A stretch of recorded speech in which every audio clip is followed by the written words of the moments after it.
It's September the 3rd, Friday, September the 3rd. On That Was the Week. We've made it to September 2021.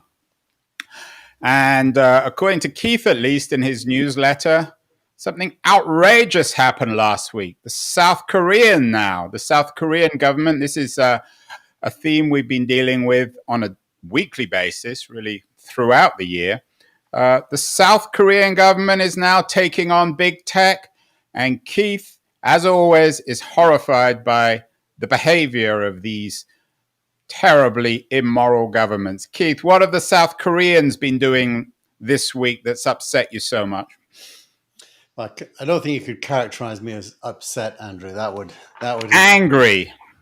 But the South Koreans have got to you, Keith. Admit it. Disagreeable, I'd say.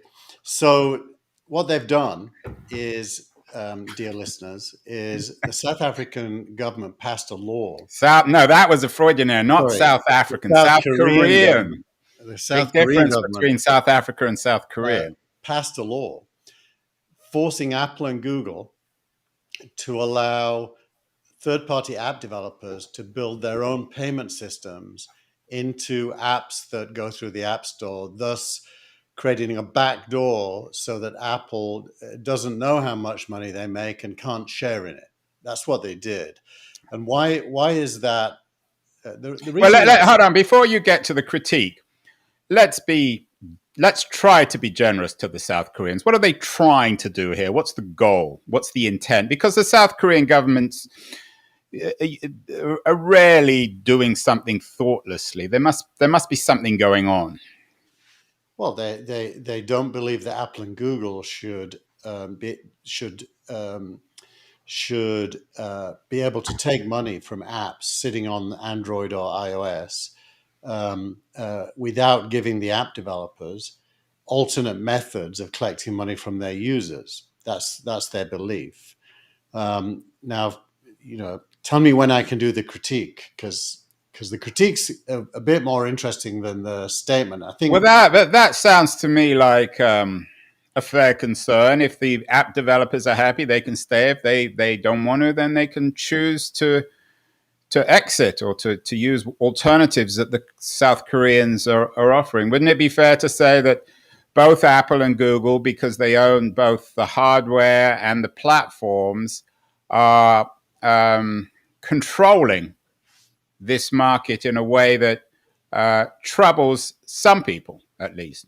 Actually, not. I mean, think of Netflix or Amazon. They both have apps on Android and iOS, and neither one of them pays Apple or Google a penny. Well, those are big boys. They can look after themselves. I don't think that the South Koreans are doing this to protect Apple or Netflix. No, but the mechanism is the more important thing. Let's put it another way. If you took all the apps in both of the app stores and you sorted them into three buckets, the first bucket are apps that don't charge anything. That's about 90% of apps. The second bucket is apps that do charge but don't use Google or Apple's billing services to do so. That's people, technically speaking, that's people like WeChat or Amazon's Prime Video or Netflix. Apple doesn't get anything. The third, and by far the smallest pile, is apps that leverage Apple and Google's payment infrastructure, have money collected by Apple and Google, have not built their own mechanisms, use Apple and Google for marketing to users and getting subscriptions. Those are the ones where Apple and Google take a share of the revenue. To me, that seems totally fair. If Apple and Google are providing a service to those developers, by the way, a fantastic service that didn't used to exist in the world. I've been an app developer, a software developer for 4 decades. My biggest problem until 2007 was, how do I distribute my software to people and get them to pay me? It's really hard, and Google and Apple fixed that. So they should definitely be able to bill me if I leverage it. But isn't it giving the developers the choice? If they don't want to, they don't have to be on these platforms. I mean, they've always had the choice. That's not new. Many developers don't use Google and Apple's billing systems and still make plenty of money. Epic was the law case that's currently going on is an exception. They tried to use Apple's and Google's system without sharing, and when Apple and Google said no, they then tried to build in their own billing system into the apps on Google's platforms, not on the web or externally, as an end around. The South Korean law is going to allow Epic to do that. Well, currently, Epic can't do that. This law would allow them to do it. So it's basically giving the developer their cake and eating it. And what do you think Apple and Google's response will be? Can they just drop Epic and say, well, we don't want to work with you anymore because the margins aren't there? In South Korea, the answer will be no. They're not allowed to. So what the law does is force Apple and Google to work with the Epics of the world, but give Epic the legal right to have their own billing system. Is that fair? It basically forces Apple to provide carriage, Apple and Google to provide carriage without reward. Without any reward? Any at all. So what does that mean? Apple and Google can just say, well, okay, that's fine. We're just not going to offer our platforms in South Korea. Because that's the reality is that very few. Excuse my dimness here, but is Epic in Epic's best case, Apple and Google are still making money off Epic? No. Epic would build in its own payment system into, let's say, its Fortnite app, and on Google's phones and Apple's phones, users would use the app and would pay Epic directly, and Apple and Google would get nothing. So it's very ballsy on the part of Epic. They may be changing the whole nature of this economy. I think it's that's the whole effort, and certainly the news coverage this week is all suggesting that this Kara Swisher. Let's just play this. Two gatekeepers really to this app universe, and it's split between two operating systems. And so I just it feels like whatever happens in Korea, there's going to be a worldwide idea of what should happen here. And I think that it'll be interesting to see what the Biden administration does. So basically she's predicting that Korea will sweep around the world, and that Apple and Google will no longer have any guarantee that by providing carriage to an app, they can earn revenue from it. The pendulum would swing very far away from Apple and Google, who would be reduced to being hardware. In Google's case, that's very hard because they don't make money really from hardware. In Apple's, they'd still make money from selling. So they're treating these platforms as if they're utilities, and that as if it's the internet. It's as if they're the internet when clearly they're not. They're a Well, Apple and Google could shut them down, and then everyone would be even more upset. I mean, there's no obligation for Apple and Google to offer these app stores in South Korea. That doesn't require them. They could just shut the store down entirely. They could shut the store down and shut down. Let's take it one by one. Let's say they shut the store down. Then they would have gone back in time about 15 years, and software developers would have to figure out their own methods of telling users the app was available and promoting it and getting it onto a phone. Yeah. Now, without an app store, how would you get it onto a phone? You probably couldn't. So you'd have to do a web app. You'd be basically turning the clock back a long, long way, and that seems untenable. In my most angry reaction, you were angry, Keith. Admit it. Don't be shy. Yeah, my most angry reaction was to say, well, Apple should just pull out of South Korea and make iPhones not available, in which case there'd be a revolution and the government would be overthrown, because the iPhone is very popular in Korea. I'm joking, but Apple isn't going to do that. Korea's several tens of millions of people, and it probably doesn't want to stop selling. And a huge market for Apple as well. But this is also part of a theme that we've been talking about ever since we began the show, of government pushback against big tech, whether it's the antitrust stuff in Europe, whether it's more, the Lena Khan appointment in the United States, whether it's China's extremely heavy-handed response to big tech this week. This is part of a general theme, isn't it? And you're generally hostile to all these governments, whether it's antitrust or Lena Khan or China. Well, I'm kind of a strange hybrid. On the one hand, I do believe the global population needs utility-like infrastructure that will allow us as a human race to make progress free of interference by nation states. And clearly, private companies are not in a good place to become public utilities. So on the one hand, I'm very much in favor of social infrastructure. Now, the nearest you get to that without needing governments or consent is decentralized computing architecture, which doesn't have an owner, like Bitcoin and blockchain. And that does have a lot of promise as a public utility-like infrastructure. So what are they called? The DAOs? Well, a DAO is a digital autonomous organization. That's a kind of a self-managed, governed software, but there's also just purely distributed architecture that doesn't have a company that owns it. That's both of those are kind of interesting because they're neither good for the private companies nor good for nation states, but very good for the human race. So, Keith, we've had this conversation many times before. I still don't really understand why you're so upset that Apple and Google are getting dinged on this, because it offers tremendous opportunity for startup entrepreneurs like yourself who will take advantage of this situation to offer alternative products and services and platforms. So what about? Who cares about Apple and Google? There's no reason why someone can't set up alternative platforms that are friendlier to the developer, friendlier perhaps to the consumer.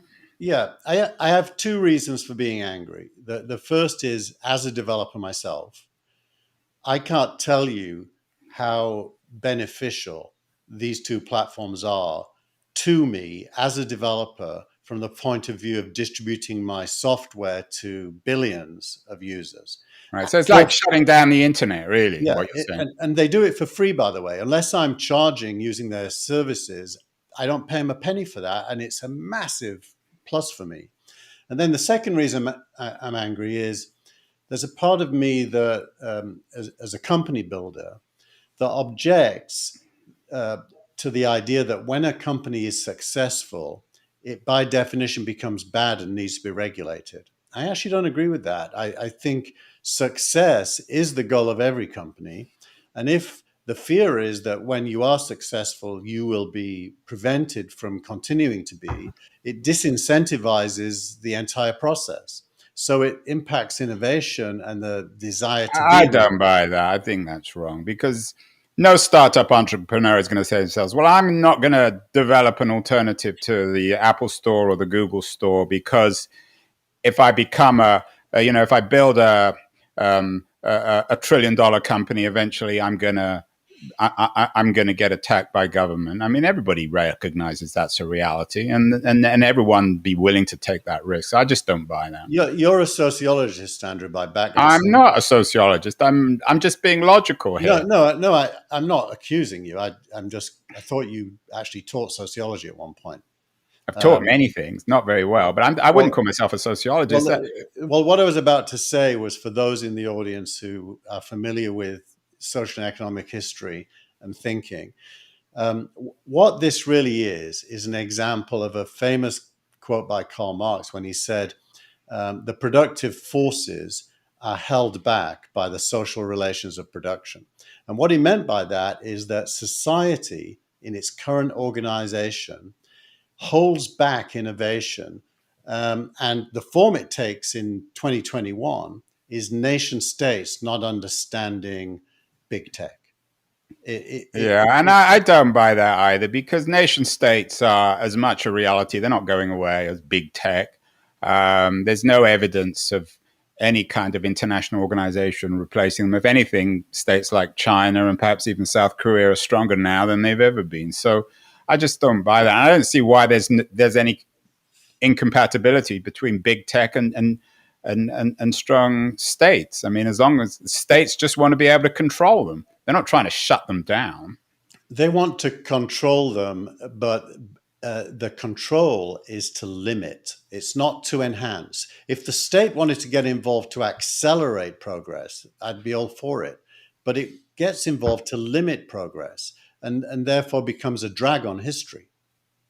Yeah, I have said I don't buy this. What about what's happening in China? I know it's not necessarily in the newsletter, but the Chinese have been much more heavy-handed in forcing Chinese big tech to essentially, in their mind at least, repay society. I assume that you're very angry about that. You may not have been being angry about South Korea, but that is, in anyone's language, incredibly heavy-handed, isn't it? Yeah, the Chinese government is doing exactly the same as the US government. It's kind of interesting because oh, Keith, hold on, wait a minute. They're not. The Chinese government has ordered Chinese companies to give up huge amounts of their profit or their capital to repay society. The American government's struggling to even make a case. Well, they're entirely different. No, you're right. I was using shorthand, so let me say it in a way that I think you'll embrace. The U.S. government would love, and I'm specifically thinking of Lena Khan here, would love to be able to do what the Chinese. I don't buy that either. You've vilified. You've done exactly what the Facebook and the Google lawyers have done. You're turning this Lena Khan into some sort of villain, which is absurd. But anyway, let's move on. I don't want to. But you're right about China, by the way. The narrative in China is very interesting. It's framed as social good. It's specifically framed as the commonwealth, if you like. And billionaires are being held to account for contributing to the commonwealth, which on the face of it, it's hard to disagree with, right? I think that's pretty hard to disagree with. The roots in China in Marxism are pretty much on the surface in this narrative. Yeah. And Jack Ma is characterized as the bad guy, and the Chinese premier is characterized as Robin Hood. I mean, can you imagine if Biden or Trump, I mean, particularly Trump, had said, okay, Jeff Bezos and Tim Cook, they have to pay billions of dollars back to the American government. I mean, Silicon Valley would literally break off. There would be war here. Actually, our good friend Albert Wenger, his book, The World After Capital, came out this week, and that it is linked in the newsletter, although not in the one I published yesterday. Yeah, he's been working on that a while, Albert. Well, he's got to the end. And actually, The World After Capital, he is addressing many of these issues. And to be honest, they are huge issues. It really comes down to how does progress happen when infrastructure becomes global?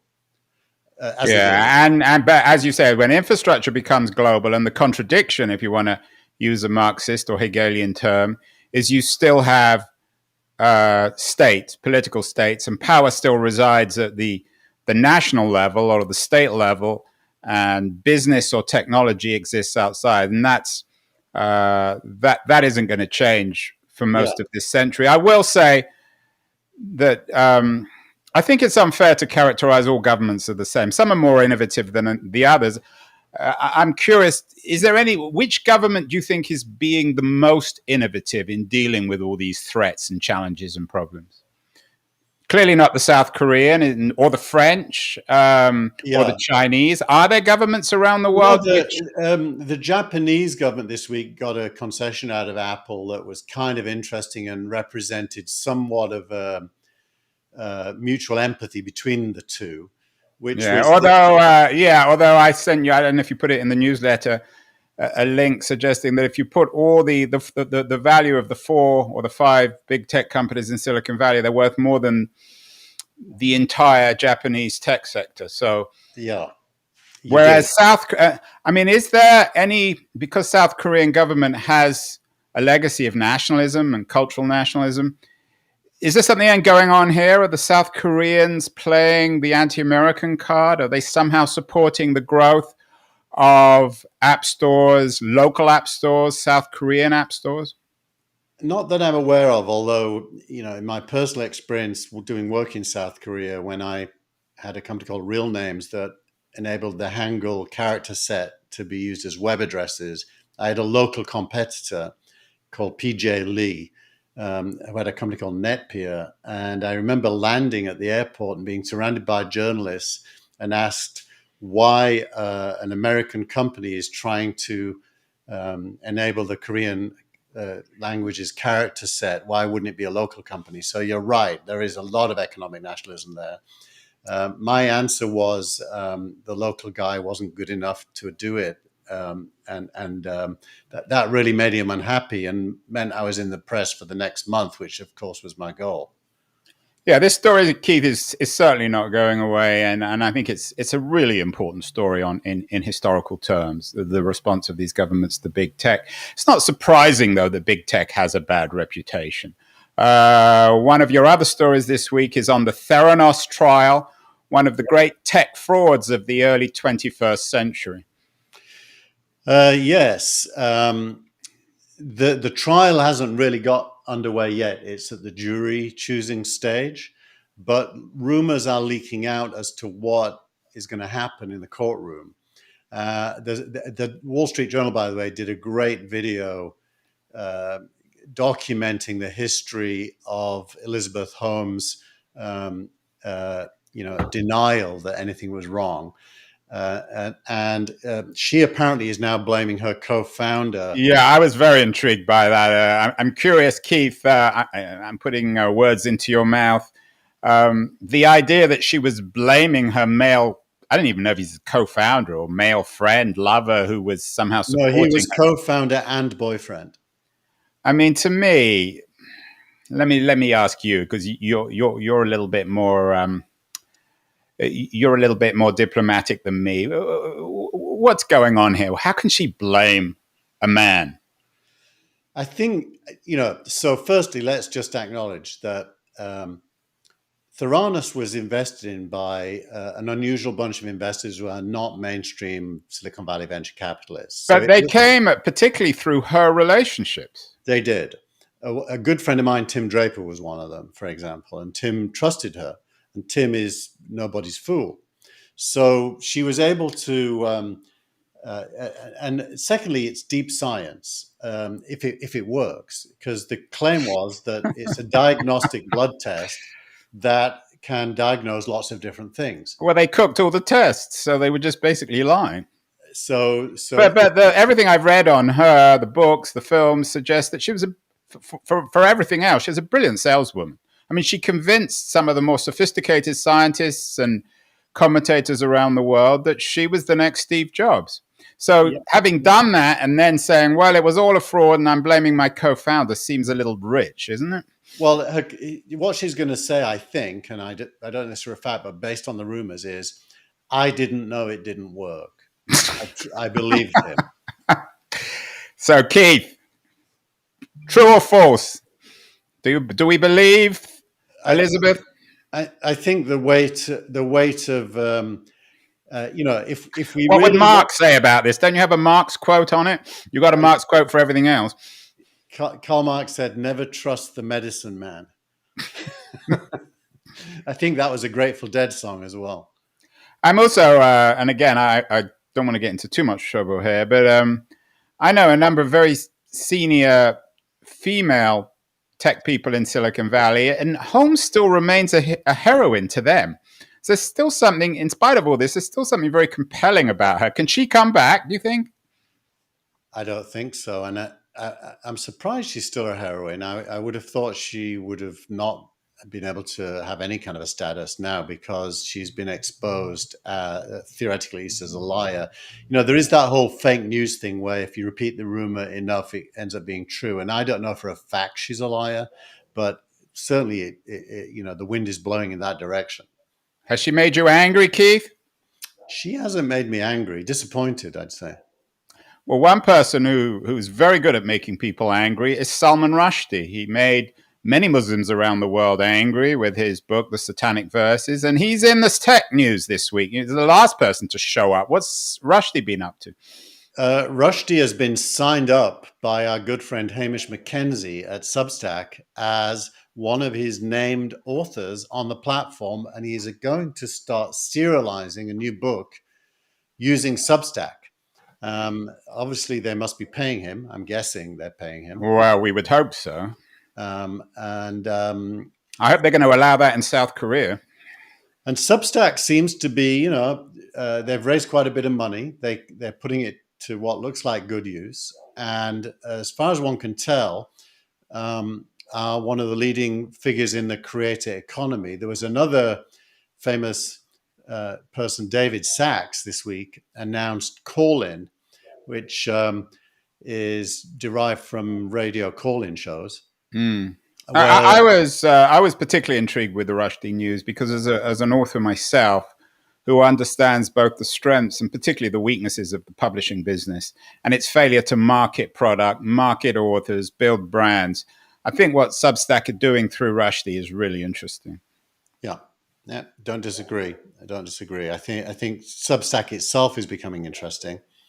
But it makes a lot of sense for Rushdie to serialize his book. The really interesting thing, and I said you introduced me to Hamish, and I'm going to try and get it Rushdie or Hamish on my podcast show. The really interesting thing is what the response of the publisher is, whether Rushdie now is self-publishing, whether there is an agreement on the publisher with the publisher that he's going to put some of his ideas on Substack, because publishers always, we've talked about monopolies before, publishers have always been monopolists of books, which is always very problematic from an author's point of view. On the one hand, that's good because they get them in bookstores. On the other hand, it means we have no alternative for the distribution of our ideas or products.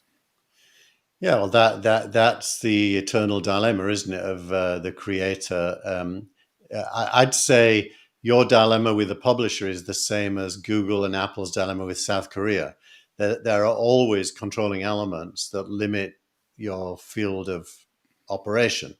Well, the only difference is that Rushdie, Apple and Google can't find anyone else in South Korea. South Korea control the market, whereas the publisher doesn't control the market. Rushdie can say, okay, I don't care about books anymore. I'm going to distribute my ideas, my writing on Substack, and I'm going to figure out different business models. Andrew Sullivan has done that. And more writers are figuring out that they can make hundreds of thousands of dollars a year without having to be annoyed by the archaic publishing business and slow marketing and all the rest of it. So I think it's a really interesting development. A show, it wouldn't be a week, Keith, without some more blockchain, crypto news. Jack Dorsey's Square is back in the news when it comes to the distribution or the mainstreaming of blockchain. What's happening? What's Square been doing on that front this week? So it looks as if they're building what's known as a DEX, DEX, which is a new acronym for us. It's a distributed exchange. A distributed exchange, by the way, the SEC announced today that they're investigating Uniswap, which is one of these. Is this what Coinbase is, or is this different? No, Coinbase is a centralized exchange. A distributed exchange is where there's no company in the middle. You have Bitcoin, I have Bitcoin. It provides a place for us to meet, a bit like a coffee shop, but so it's a DAO for crypto, essentially. It usually is not a DAO because that involves a bit more logic and intelligent software. It's normally literally just a meeting place, and it provides some services like if you and me want to trade Bitcoin for dollars. It provides the meeting place. It gets you to put your Bitcoin into escrow. I put my dollars into escrow, and it triggers the exchange, so we're both safe from defrauding each other. So it's a thin set of services for a distributed marketplace.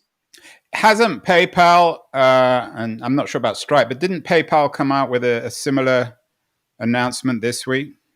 I haven't seen PayPal's announcement, so I'm not sure. PayPal already allows cryptocurrency trading, but it doesn't run an exchange. An exchange is, a bit more than one-to-one. An exchange, there's basically a pricing mechanism. You see all the offers, the bids and the puts, and you can figure out what pricing is, and then you can facilitate the exchange, but without being part of the exchange, if you like. So a distributed exchange has many of the characteristics of the NASDAQ, let's say, but without having a company in the middle. But this is still a bit of an insider baseball play, isn't it? I mean, it's only for the enthusiast. Ordinary people who still don't quite understand what crypto is, they're not going to go to Square to do this. Well, lots of people already use the Square Cash app. I use it to pay various service providers who want that. It's a bit like Venmo that PayPal Right. owns. So by building this stuff in the infrastructure and exposing it through their Cash app, they do normalize it for ordinary people. And you know, that is what needs to happen. And I think Dorsey, of anyone, is one of the most aware when it comes to the need to humanize this software and this technology and this kind of underlying infrastructure. Well, we got to one of my favorite parts of the show, Startup of the Week. I hope it's not South Korea, Keith. It is not South Korea. They would be Devil of the Week in my. They would be the anti-startup of the week. It is a company called Affirm, which basically is a buy now, pay later company. And what happened this week is that Amazon announced that it was going to build Affirm into Amazon, allowing people to buy now and pay later. And literally that day, Affirm's stock price doubled. This isn't very innovative. We've had this for years, though, with credit cards. What's the big deal about this? This is even more old-fashioned. I remember my mum used to get big glossy catalogs through the mail, and she could buy clothing and pay for it over 2 years. It was called, what was it called in those days? I can't remember, but Tick, buying things on Tick. Yeah. So if we type Affirm here into our Google, current share price is $94. This is just today, but if we go out 5 days or a month, there you go. That's the Amazon announcement effect. Let me just show you that. It went from... Well, Amazon should have just bought the company rather than raising their price. Well, it's worth $25 billion today, so it would have been an expensive purchase. And what is this? You call it a deeper dive into a strategic partnership. Why wouldn't Amazon just have their own buy now, pay later product, which they do have, by the way, I assume? I don't think they've built one, and I think from a regulatory point of view, it isn't trivial. You're basically having to build a whole stack that of risk, management, because defaults on buy now, pay later would be disastrous. So I think Amazon maybe doesn't want to be exposed to the risk. Affirm is exposed to the risk and has figured out how to do it and is good at it. So that's probably a match made in heaven. And who knows, maybe Amazon will buy them later. Who is going to be most chilled by this news? The credit card companies, I would assume? Because there's only a certain amount of things we can buy. Yeah. So we either choose to use a credit card or cash or a buy now, pay now, pay later product. I think what's happening is credit cards are really becoming what poor people have to use, and they end up being dinged with massive interest rates. So the credit card is, the world's way of squeezing money out of poor people, a bit like overdraft fees at banks, which is in the same bucket. And what Affirm is doing is making it possible for the unbanked and the not Although the unbanked are also poor. I mean, and I'm borrowing your language here, poor. So I mean, we're not talking about wealthy people. I mean, wealthy people are not going to do the buy now, pay later.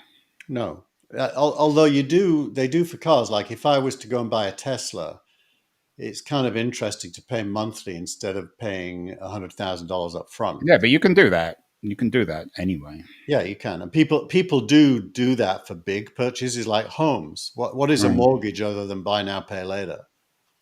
Yeah, and the credit card companies haven't distinguished themselves. We talked a few months ago about how Visa pulled out of the Plaid deal. They seem to be one of the least innovative players in the financial industry. Is that fair?